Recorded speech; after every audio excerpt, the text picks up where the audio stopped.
This one I didn't see coming, even after I found out about aphantasia.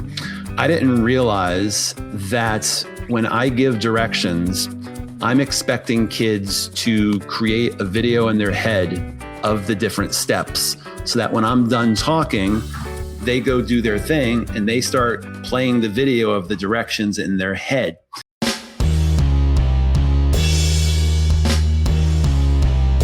Want to support the podcast? You can purchase fun and unique items like t-shirts and books at shanesbraindomain.com. Pop on over and take a look. Thank you for supporting the Discovering Your Mind podcast. Aphantasia is a condition characterized by an inability to visualize mental images in one's mind. If you have just discovered that you or someone you love has aphantasia, or if you're just fascinated by the subject in general and love learning more about it, you are in the right place. The Discovering Your Mind podcast delves into all aspects of the mind's eye, including aphantasia, hyperphantasia, and everything in between. Enjoy part 2 of the experiences, insights, and methods of a middle school teacher who discovered that aphantasia was a thing with Paul Bogush. Okay, talk about what aphantasia is not. I think we should start off with it's not a diagnosis. So it doesn't show up. There's no code for it in the medical industry. There's no special paperwork that you would do for a PPT for teachers in school. There'd be no special ed meeting that would have to be held, no 504. It's really just identifying kids that are receiving the wrong tools in a classroom. And it's not something that, while there are definitely cases of people who are who have aphantasia from trauma, in my experience, I mean, again, I could have it wrong because I don't really dig into the personal lives of the kids. I haven't seen that. So what I'm mostly dealing with is kids who are born this way, always been that way. It's not through lack of trying. It's the way that they process information. The other thing that it's not is it's not a lack of imagination. And out of everything, this might be one of the things that took me the longest to get to. And I've really started digging into, well, okay, there's imagination and there's creativity. And so I thought to myself, okay, someone with aphantasia can be creative, but they can't have an imagination, because if you can't see it, then you're not imagining it. And so we have really kind of come to the point where we only use the word imagine to label a picture in someone's head. And when you start looking at the science behind, the research in it has nothing to do with a picture in your head. It has to do with connecting things that previously were not connected. And so someone with aphantasia can absolutely connect something that has not previously been connected. If you throw an elephant, a giraffe, and a zebra into a bucket, you stir it around, what comes out? That's something that's never existed before. And someone with aphantasia can answer that question. And so it's not a lack of imagination. You can still use all of the data in your imagination without running the video, without running the still photos. And the creative part is just simply making it come true. I think a great example is, the imagination is what happens in the workshop. Creativity is what comes out of the workshop. And, a lot of people have a great imagination. They're not very creative. Some people are very creative, but they don't have the imagination. And some people magically have both. So it's really made me see how these kids do have an imagination. I just have to give them different tools so that it could be tapped into in my classroom. When I discovered aphantasia, it was long before it had a name. Nobody knew about this thing. I thought I discovered something that nobody knew, right? And when it was given a name, and all of a sudden I could find stuff about it on the internet, and I could find people talking about it on YouTube, it was fascinating. So I just wanted to hear what everybody else was saying about it, because I just had this very small, all these years, just this very small window, because I'd only been able to talk to, the people in my life about it. And so I remember one of the videos I was watching, it was, someone who could visualize that was trying to explain it. And that's how she described it. She said, they literally don't have an imagination. And I immediately said, hold on, because I've always felt like I had an amazing imagination, right? I write children's books and poems. I come up with all this, stuff that's never existed before. Like, to me, that's what imagination was. But all she was meaning by that word was visualizing. Running the picture, running the video. Right, yep. Running the picture. And so we had both internalized that word, and it meant something completely different to each of us.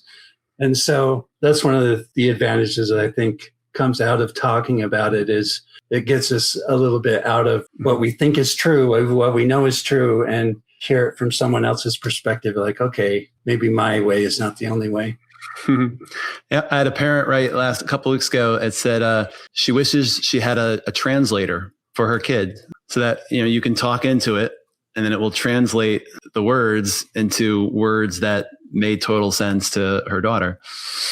Right. So let's talk about that. Let's talk about the website you're working on that's going to help do that.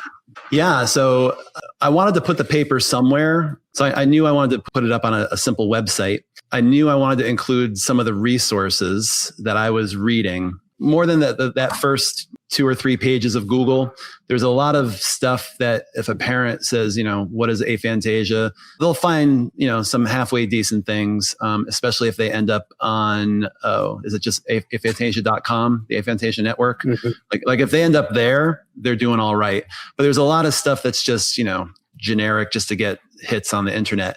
So I wanted to place some of the research documents that I've been looking at in a nice summarized way.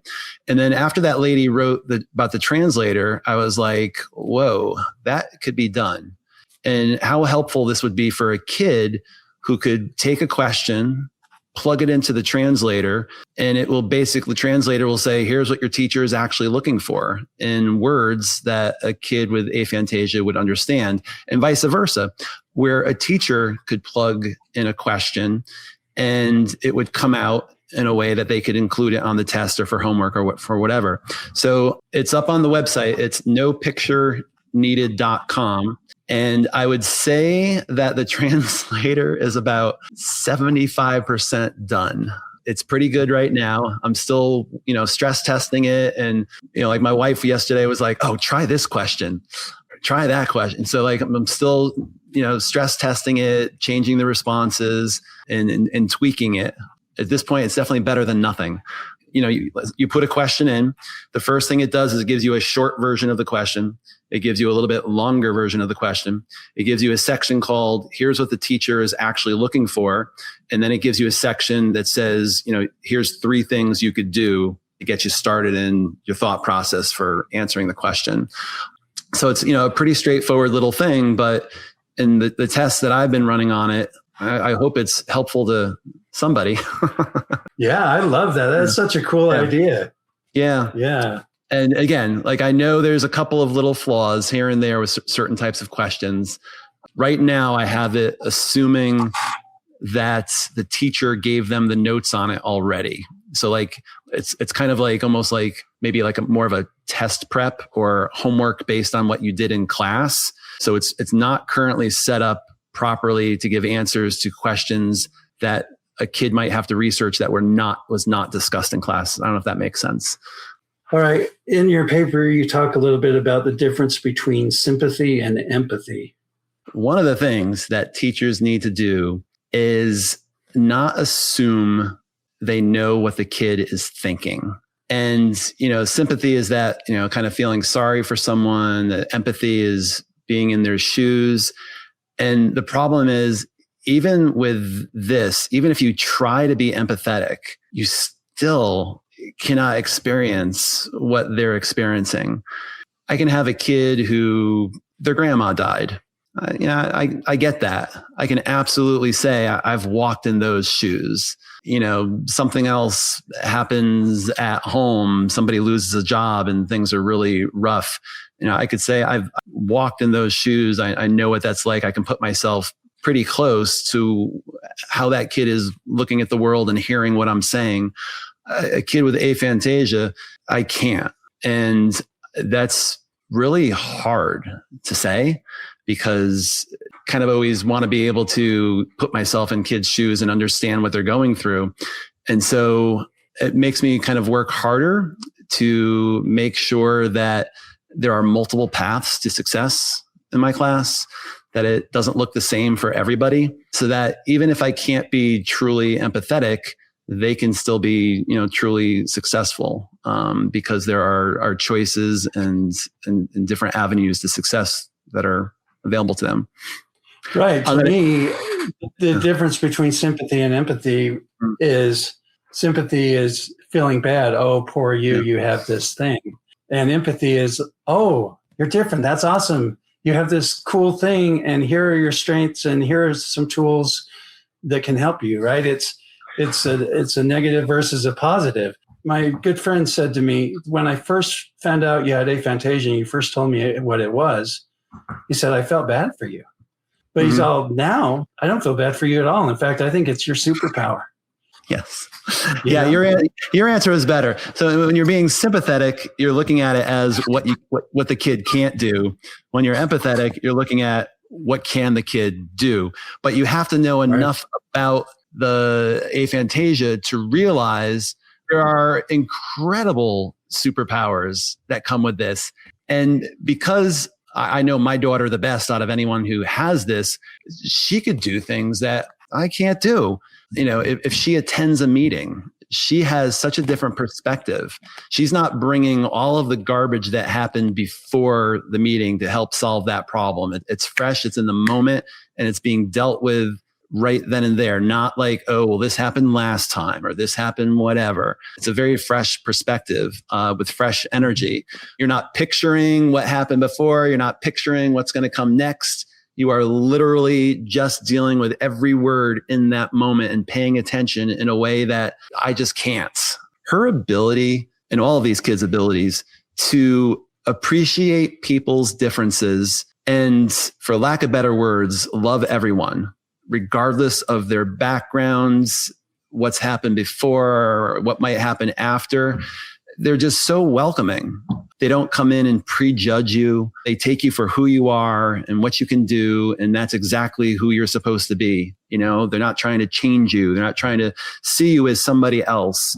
And that's just such a cool thing, man. All right. In your paper, you talk about why you believe that naming aphantasia can change a student's entire school history. Explain that to me. Ugh. You gave me goosebumps. It's just like I have goosebumps all over my body. And again, I just want to stress again that while I attempt to identify the kids' aphantasia, I don't have many conversations about it with them because, again, it sets off a whole, if a kid goes home and like, Mr. Bogush says I have aphantasia, that steamrolls a whole set of things that my school system might not be happy about. So I kind of skirt around the edges. So like even with that kid, I started off the podcast somewhere near the beginning, that kid today in class where she said, I need to visualize this. And I said, that's not your strength. There was like a load lifted off of her because she just thought that that's the way you're supposed to do it. These kids think that they're poor writers. They think that they don't like reading because they don't understand what they're reading. And then their reading comprehension is poor. When they score poorly on those computerized tests that show that they're below grade level, it makes them feel like, oh, everybody's better than me. When the math teacher is giving the word problem section of the unit, and all of a sudden they've forgotten every single concept that they aced previously. Well, what makes me, why am I so stupid for these? Why can't I get this? If anyone happens to be a teacher out there, I mean, it's super hard to like go through your teacher life and not subliminally label kids, because you're in some way testing them. You're in some way determining whether they can do or not do something. And for the most part, it's the same kids each year who can't do something. The kids who struggled in 6th grade, probably the kids who struggle in 7th, and are probably the ones who struggle in 8th. And if you wake up every single morning knowing that you can't do what all the other kids are doing, you then label yourself. Even if someone didn't stamp you with a label, you put it on yourself. We're really good at labeling ourselves, focusing in on our weaknesses. And when I have a discussion with a kid, and it's normally the older kids, it's normally the 8th graders, who I have had for 3 years. And again, I don't know them as well as like a core teacher would, because my class only meets 20 times a year, every other day. But I would know them a little bit better. And you can just see their faces go like, oh, I'm not dumb. Like literally, like they'll use those words. Oh, I just thought I was stupid. I'm like, no, it has nothing to do with that. It just, you were given the wrong tools. You were given the wrong thing to be tested on. If the point was your reading comprehension, why are we testing you on your reading comprehension on whether you can remember, what kind of clothing the bee in the story was wearing or whatever. Especially the kids who, I can't imagine, go even farther through the system. There's one adult conversation that sticks out in my mind. It was so eye-opening to see how this person had carried around so much baggage that was based on them being assessed on things that expected them to be able to, visualize. And if those assessments were different, if somebody had known, if they were given different tools, literally like their whole spirit, their confidence, and who knows where they're going, would change. And so I think it really is like it lifts a burden off of their shoulders. And even like I had one kid earlier this year, she was walking out of the room talking with her friend, and she goes, my inner dialogue is broken.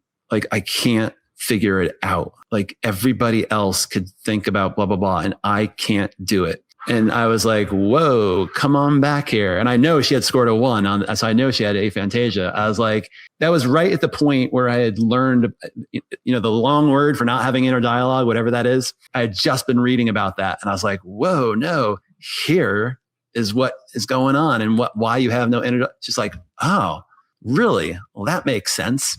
Can you imagine well, maybe you could, like what it's like to not be able to do something, but you don't know why you can't do it. And people are telling you the reason why you can't do it, but it's not the real reason, Yeah. And it reminds me of a guy I interviewed one time. The way he found out he had aphantasia was through trying to do hypnosis. Mm-hmm. And he's trying to do it with, all these other people, and they're all having this great success. And he can't get anywhere with it. And he said to me, I thought I was broken. He said that same word. I thought I was broken. Why can't I do this? And then he said it was such a relief when I found out, oh, I'm not broken. Right. I'm just different. And I can do hypnosis. I just can't do it the same way they're doing it. Right. And he found his own path to it. So yeah, I love that. Even though I have aphantasia, I didn't really understand what it was until I understood what it wasn't, until I heard other people explaining what was actually happening in their mind, helped me go, oh, okay, I hadn't gone that far with it, right? When I first learned about it, it was this small little thing, and I didn't really understand what it was or how it affected me. Now that I hear other people explaining their experience, it helps me better identify mine. And there was a couple things in your paper that just made me appreciate that. So you talked about having a favorites folder that you can scroll through, right? That was one of the things you said about people with aphantasia. Mm-hmm. They don't have a favorites folder that they can scroll through. Mm-hmm. Well, as someone with aphantasia, it's like, oh, you do? People do that? Right? Right? Like that's what I get mainly from people with aphantasia. Is we didn't ever realize that people are doing this stuff. And so when we hear the specifics like that, it's like, holy cow, I had no idea that people were doing things like that. And then you go inward and like, okay, so how do I do it? You know what I mean? And it helps you start answering your personal questions about how does this work for me? Another one that you said that was the same kind of thing is having an episodic film to replay. In the beginning, it's like, oh, I can't picture stuff. I didn't realize people were replaying films of their memories. You have this very vague, basic understanding of what it is. And then when you hear about what other people are experiencing, and for some people, it makes them sad. Like, I wish I had that ability. I wish I could do that. I wish I could picture my loved one's face after they died and pull them up. And you know what I mean? Like, so it can take you down a negative place, but it just never did that with me. I don't know if it's my nature or what, but what it always does for me is just excites me. Like, oh, I get to learn about myself and I get to embrace myself. I'm not worried about not being like you. I want to be like me. And it helps me explore those avenues. So I always appreciate hearing visualizers' experiences because they tap into things that I had never considered or thought of before. Like when my daughter found out, she's a researcher, like she will go digging deep into things. Within like 2 weeks, she had this super iPad with all of these programs, with all of these things.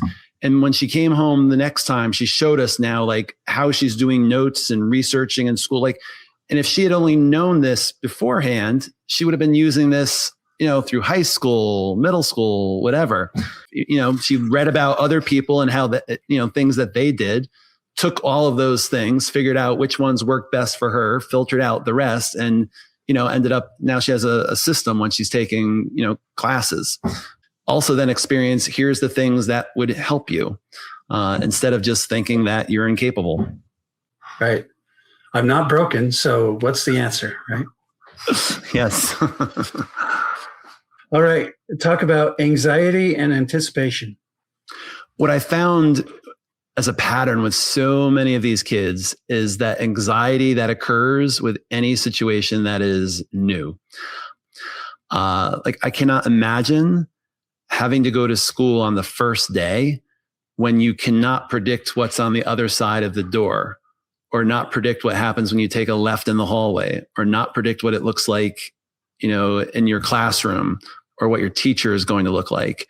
Going to the lunchroom and trying to pick a seat, you can't see what those seats are going to look like. And it's just like foreign to you. And so what I found is that there's a lot of those kids have, I guess not, the official word is what? Generalized anxiety. That's the diagnosed term. So it's not necessarily generalized anxiety, but it's just that anxiety that comes before doing something they've never done before. And a really good example with my own kid is that we kind of had the idea, I have the idea that if you're going to drive the car, you're going to go get the oil changed. And it was a fight. Like I could not figure out why this was a fight to like go have the oil change. Now this was 3 years before finding out that she had aphantasia. It was just like, just go. Why won't you go? You have the, book a time, the whole thing. Like just, you've done other things like this. Why can't you do this one? And then finally she's like, how about if we make a deal? Because we've been arguing about this for how long? How about if you come with me the first time and then I'll go every time after that? So I went with her once, and then there was literally like, now she just schedules it on her own. She goes on her own. And what's interesting though, she stays within the same chain of oil change places because they all look the same. And so knowing what to expect is so important. Like if you're going to go to a doctor that you've never been to before, what's on the other side of the front door? And someone who visualizes will just describe and lay out the waiting room.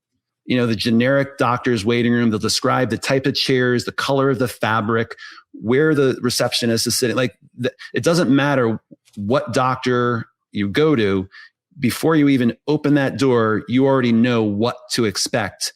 And all of a sudden I realized that these kids, my kid, they don't know what to expect when they open the door.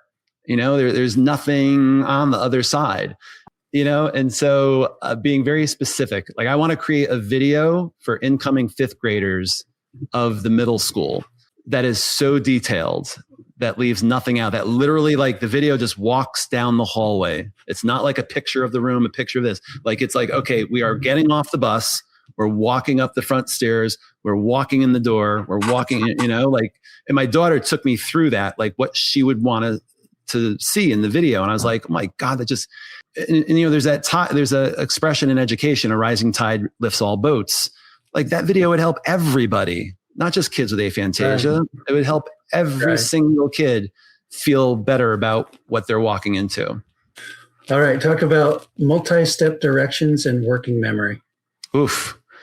This one I didn't see coming, even after I found out about aphantasia.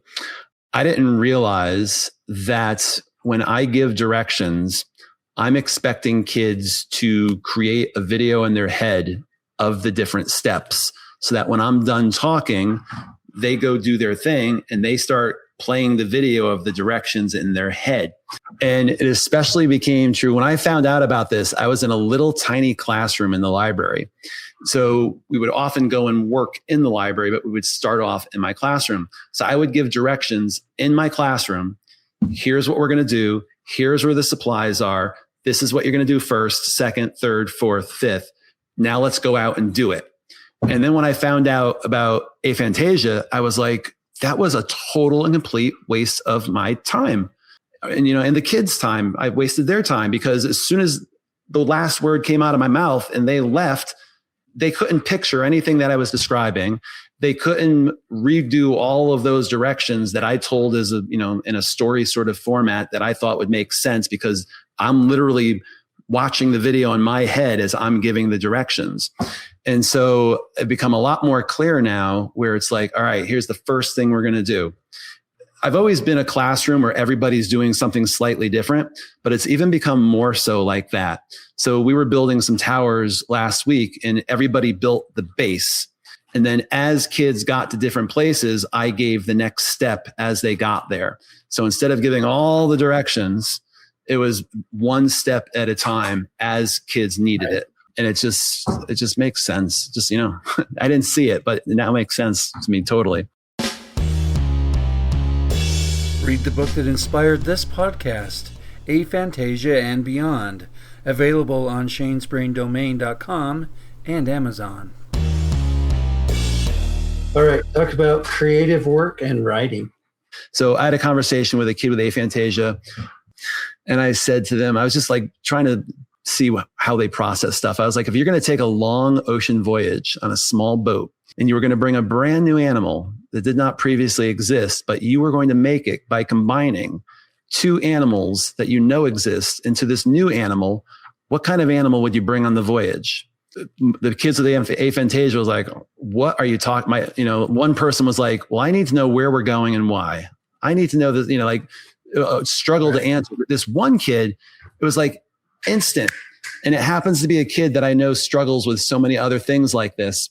And it just so happens the kid loves sea creatures. They have such background knowledge on sea creatures that they were so creative in the type of animal they created and why it was going to be viable for this journey.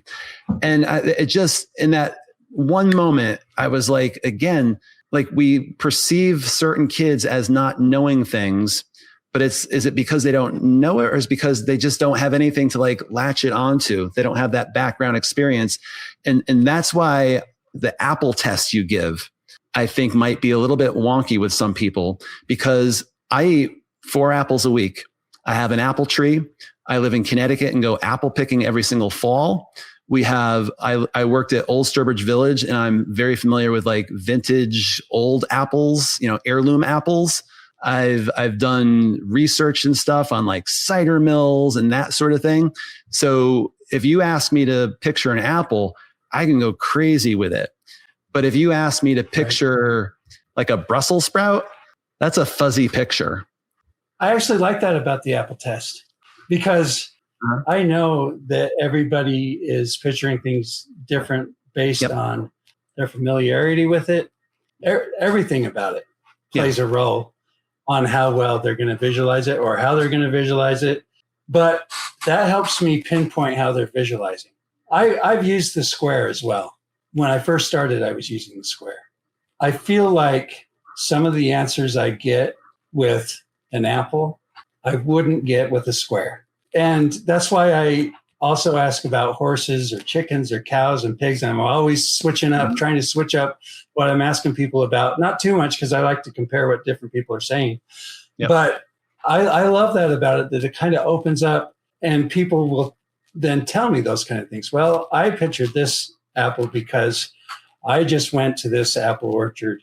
If it's a red square, mostly what I got was, I actually pictured a cube, or there was less detail there. Right. And with the apple, I get from one lady, she said, I get 30 screens all playing at the same time, all in front of me at the same time, of every apple I've ever had. This memory is over here is playing, and this apple I ate yesterday is over here, and like all this stuff. And so I just kind of love those details that come out of asking the different things. Yeah, and I see the angle that you're taking.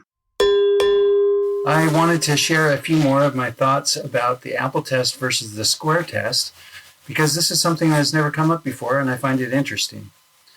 It's been fascinating to talk to Paul because we are coming at this from completely different perspectives, experiences, and objectives. Paul is a visualizer who is mainly trying to identify which of his students may be in the aphantasia spectrum so he can observe them and help them. The square test works great for those objectives. As he said, he only keeps track of 1, 2, and 3, and doesn't give much, if any, thought to those who are 4, 5, and 6. I, on the other hand, have had complete global aphantasia my entire life, and I am fascinated by the details that visualizers provide. Like Paul said earlier, he thought everyone visualized in the same way he does. But I, on the other hand, learned from the get-go that nobody was visualizing the same way. I am trying to pull out as many details about their unique internal experiences as possible. That is a completely different purpose and objective than Paul's. He's trying to identify, observe, and help those with aphantasia. I'm trying to have an in-depth conversation with the person sitting across from me about the details of their inner experience.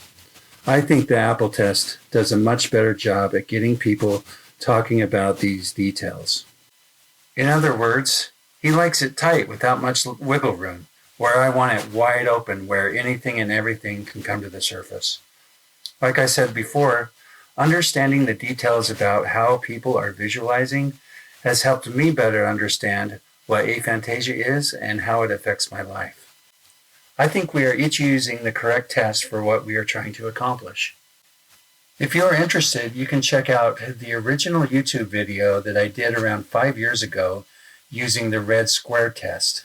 There's a 5-part series that I called Aphantasia and Beyond on my Shane's Brain YouTube channel.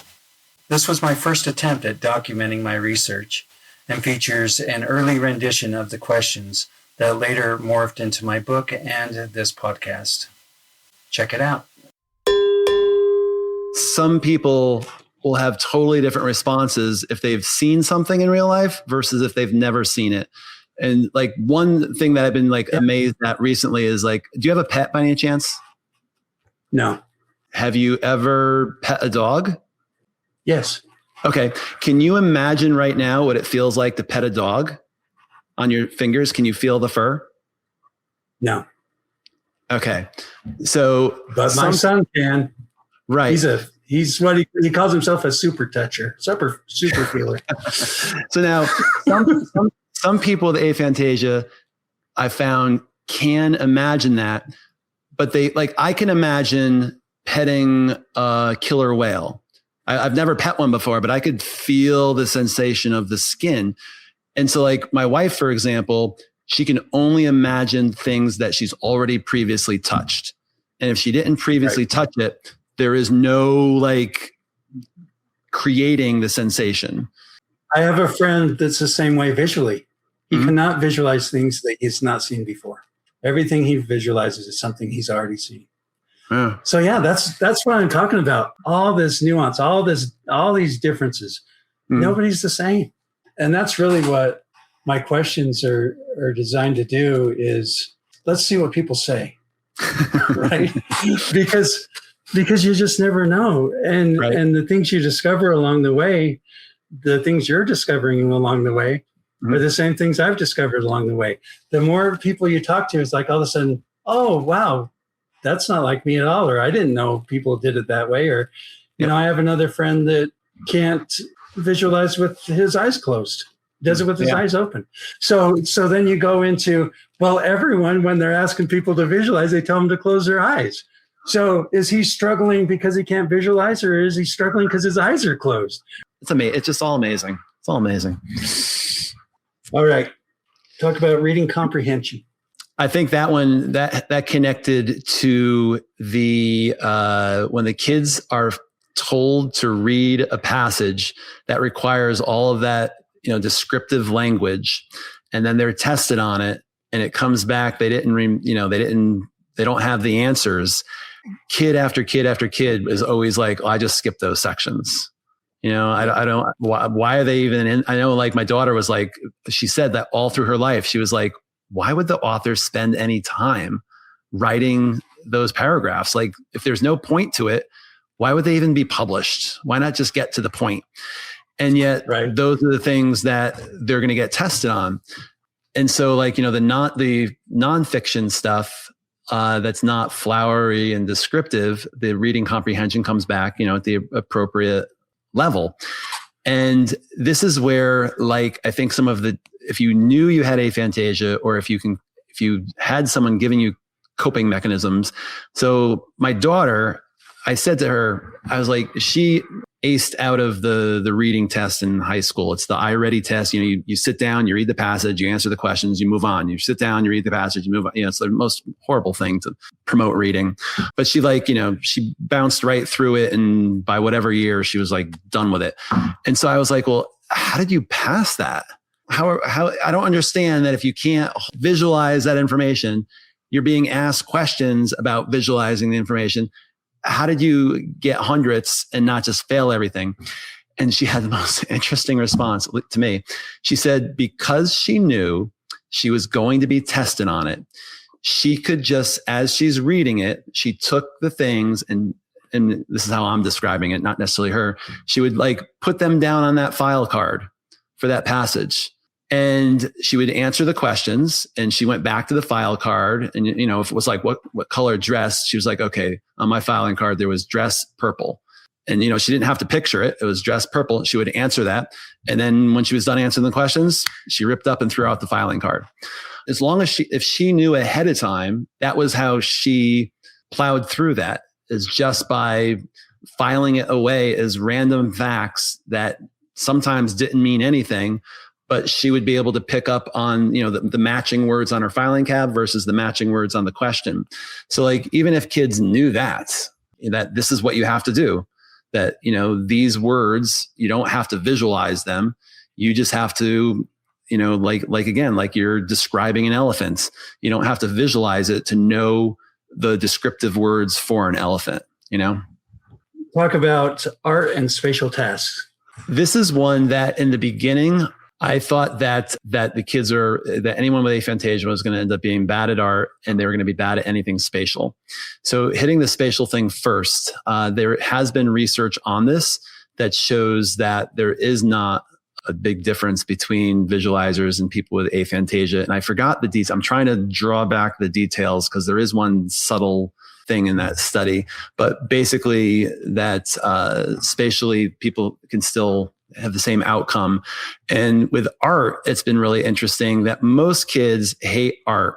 And if they do like art, it's because they're when I ask them, they're in a very specific unit.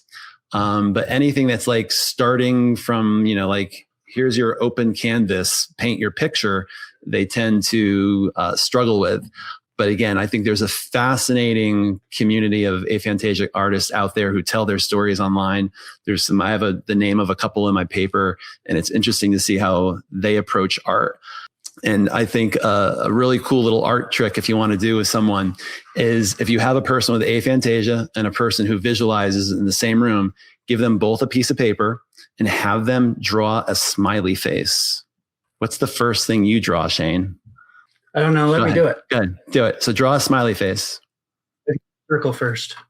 Oh, you're the only person to ever say that. I was taking a risk, and I was thinking he's going to be the first. So everybody that I've done this with aphantasia, they draw the inside first. So they'll draw like the nose. And so literally we have a wall in my house that's chalkboard paint. And my kids, when they were home for the holiday, I was like, go try this. Each of you go. And they're still up there on our wall now. And one of them drew the face from the inside out, and the other one drew the face from the outside in. Again, I love that I'm breaking some of these molds for you, because I am the guy to do that. I am so freaking unique, man. You have an assumption I'm going to break it, right?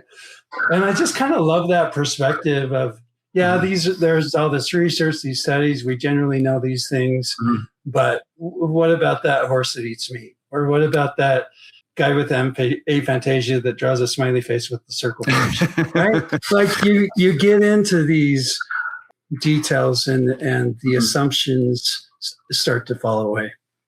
All right, talk about personal organization. So what I found with a lot of the kids, they live on one of two extremes.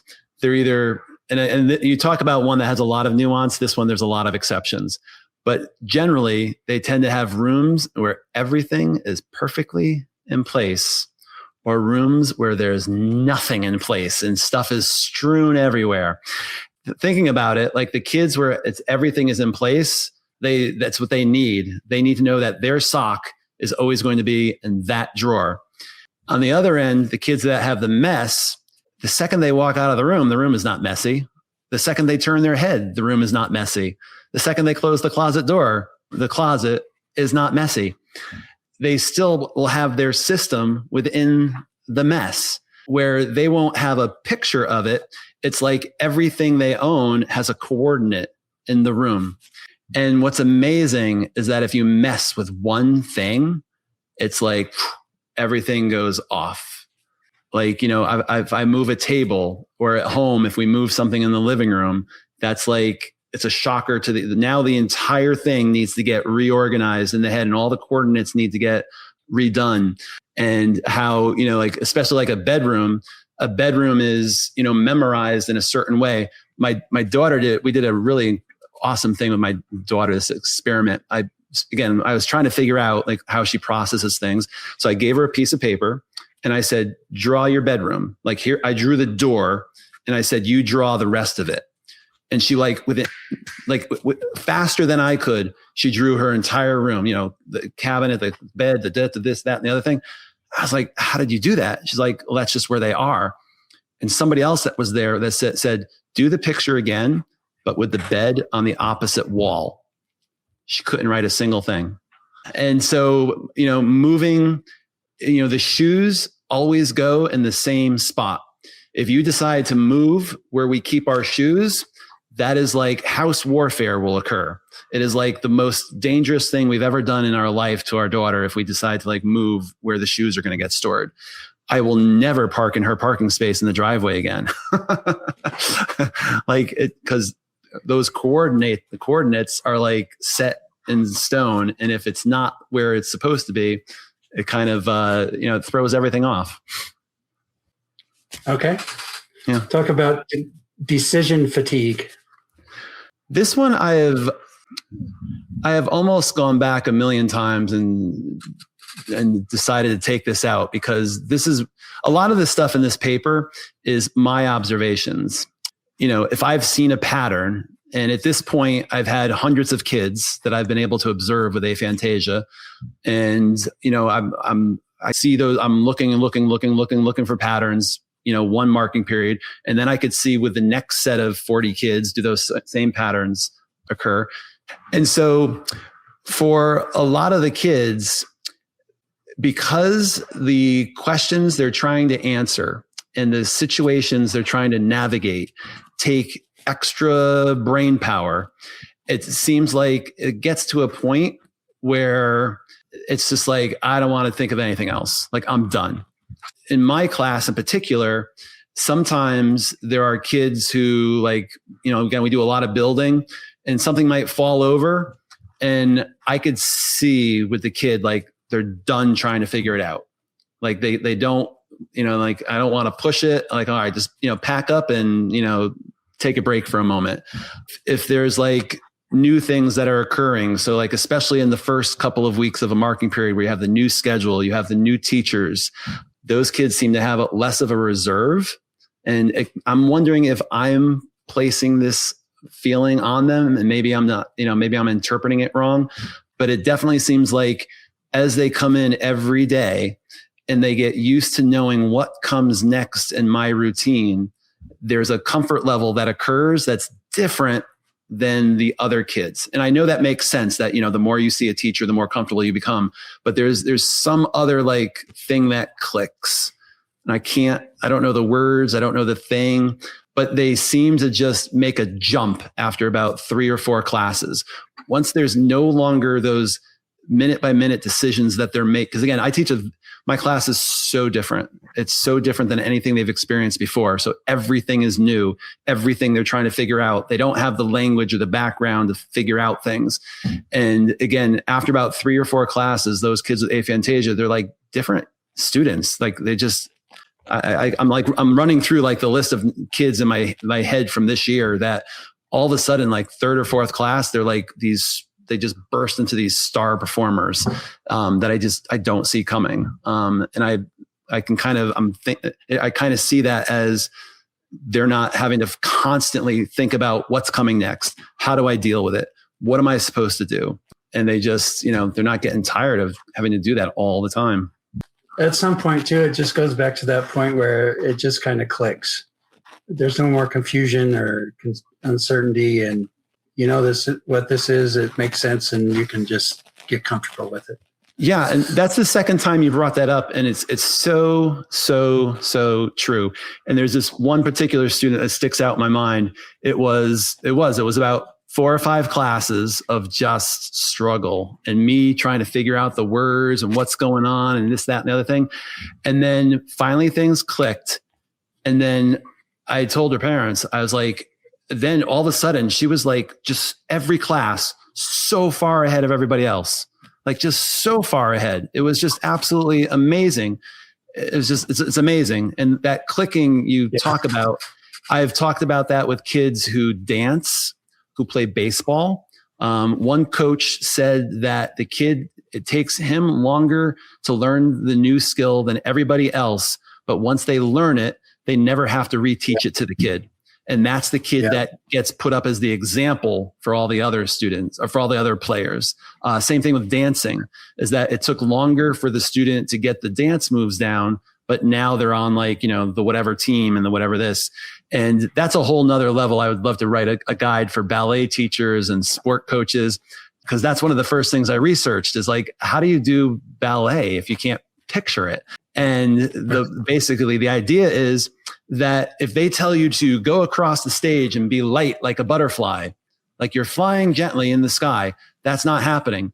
But what they learn to do without the teacher doing it is they learn about the amount of pressure on their feet. So when the teacher says, yes, that's it, they know how much pressure there is on their feet. And that's something they can reproduce every single time. Whereas other kids are still thinking about flying like a butterfly, which is a little bit different every time. And so that allows those moves to be more precise. And I'm amazed at how many of the kids are actually not amazed, but like there's a lot of kids that are dancers who have this, and it makes total sense. I love these perspectives and insights. One thing you talked about is it aphantasia or something else? Talk about how some of these things might not be aphantasia, but other things coming into play. Yeah. And this is definitely not my strength. And my knowledge of that is basically almost that line and a couple of other sentences. But I think we cannot jump to assuming it is. And so when you see the kids do something in class, you can read my thing. You can read how I'm describing how the kids are in class, but you better not assume they have aphantasia. You better be asking questions. And that's where knowing your kid is important, because so many of these things with aphantasia could also be the result of something else. Obviously, the visualization piece, not so much. But some of the things that you'll see the kid doing in class could be the result of something else. Very good. Beautifully said. All right. The last thing I'd like you to talk about is validation. From my perspective, it's so important to me that when I am in a setting where visualization is being used or being talked about, if the person doing it simply knows about aphantasia and validates my experience just with a sentence or two of, if you can visualize or if you can't visualize, then this, just acknowledging that I exist and that my thing is real and that I'm not going to be able to have the same experience as everyone else in the room. Just that simple piece of validation takes what could be me getting angry at this idiot up here who doesn't know what they're saying into just relaxing into the moments of, okay, they get it and they see me and I'm validated and I'm seen, I'm heard, and they at least acknowledge that aphantasia is real, that I have it, and that this may cause whatever they're teaching or doing to be an issue for me. Just that little nugget of validation goes a million miles for me. I don't know. One of my issues with like special ed is that we try really hard, I think sometimes, or too hard, to change the kid to fit into the system. And so if you look at the different accommodations and modifications and everything else, the teacher is saying this is how it should be done. And if a student can't do it that way, we try to do all these tricks and force them to do it the way the teacher wants it to be done. That is coming from the angle of the kid is broken and we need to somehow fix them so that they could be normal, because we've already decided, of course, what normal is. And so when you can validate the fact that your outcome, your output, your process is different and it's supposed to be like that, and it leads to the same or possibly even better outcome, to me, that's just like the normal process of how I do things. I know that's not the norm in a lot of classrooms. Allowing the space for everyone to be themselves and to use their strengths to improve on the weaknesses is, I think, all we can, ask of kids, instead of trying to force them to do everything the same darn way. I couldn't agree more. Beautifully said, Paul. All right, that is pretty much it. Is there anything else you would like to say before we sign off? No, I think I have said everything that's been in my head for a while. I hope it came out somewhat logical and understandable. Yeah, I thought it was great. And you brought up a lot of things that we haven't really discussed as much on the podcast. You've brought some attention and some detail and some fine points to some of these things that I really appreciate. So keep up the good work, and thank you, Paul. If you like what you hear, please subscribe, follow, and engage with us, and share it with your friends and family as we continue to explore this fascinating subject. For additional information about this episode or Shane's Brain, check out the show notes. Thanks for listening to the Discovering Your Mind podcast. You are beautifully unique.